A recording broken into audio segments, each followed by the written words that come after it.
Before starting this topic, I'd like to say that I am not an active WordPress developer. Okay, I develop on we have a product which is written in completely different framework, which happens to back up WordPress. So this is not a comprehensive guide for how to securing your code. This is just very basic things that you should make sure before writing a plugin or a theme, so that your code is not disastrous. That's what it's very basic.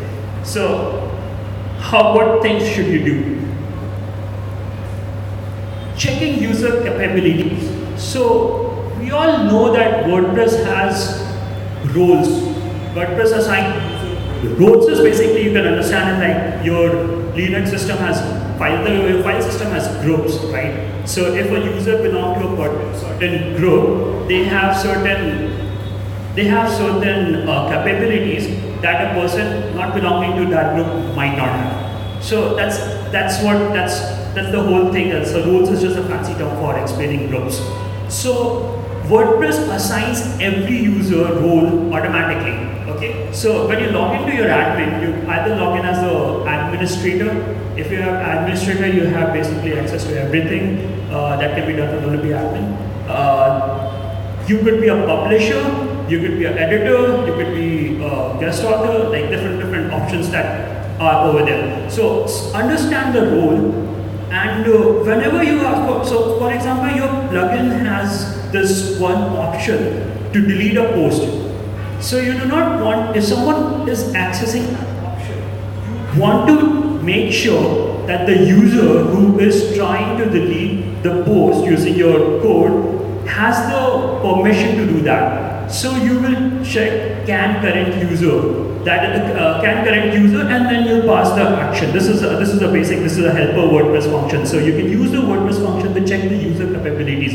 You do not want, for example, removing another user.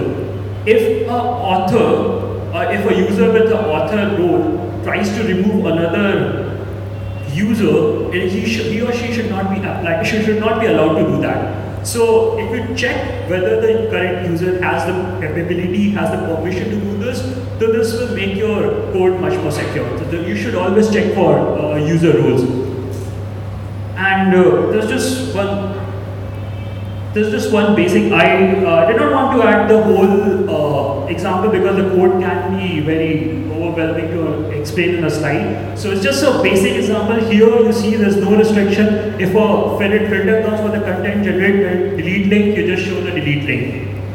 On the other code, what you're doing is you're checking current user can. Now this current user can is a WordPress helper function. So we're using this helper function to check that whoever is trying to access that page, whether or not they have edit post permissions, and if they have edit other post permission, then only you'll show the delete link to them. So this is a basic example, but you'll find a lot of good examples in WordPress Codex page. The second part, data validation. Again, it's not specific. You should do it. Whatever software platform you're working on, always validate the user data input. If a user is for example, if a form has a phone number field, make sure that the number is, that field input only contains number, there's no text. If it has a name, make sure that it only contains characters, your alphabets, and there's no special characters. So these are the basic things that should be done as soon as possible. So it should be done at the browser level, at the client side using JavaScript validation. But again, do not trust in security. You should not trust anyone. So do the validation again on your server side, on the backend. So there are a lot of PHP provides a lot of built-in function like is set or is text. So use those built-in PHP functions. Plus, core WordPress also provides is HTML, is email. These are the core WordPress helper functions. So use this set of functions and validate the data. So this will help prevent SQL injections.